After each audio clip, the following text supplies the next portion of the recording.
За половина намалени приносите на јачменот во однос на лани. Почна жетвата во Штипско. Приносите се помали, но затоа откупната цена е повисока. Ако лани на стартот на жетвата јачменот се откупуваше по 8, годинава почетната цена е 10 динари за килограм. А лани просечните приноси беа 3 до 3,5 тона.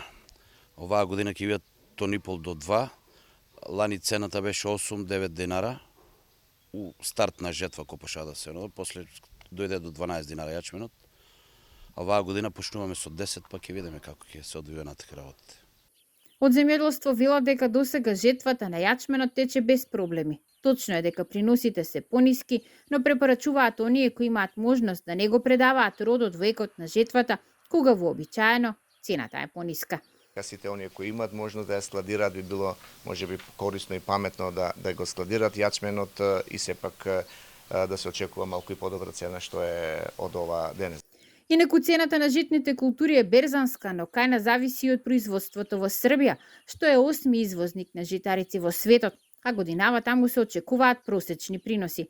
Поради осетното намалување на сточниот фонд, количините на јачмен ќе ги задоволат потребите на домашните сточари, но пченица ќе мора да се увезува. Друг проблем е што површините под житни култури постојано се намалуваат. Според Државниот завод за статистика, само во 2019 до 2020 житните култури се засеале на 1000 хектари помалку.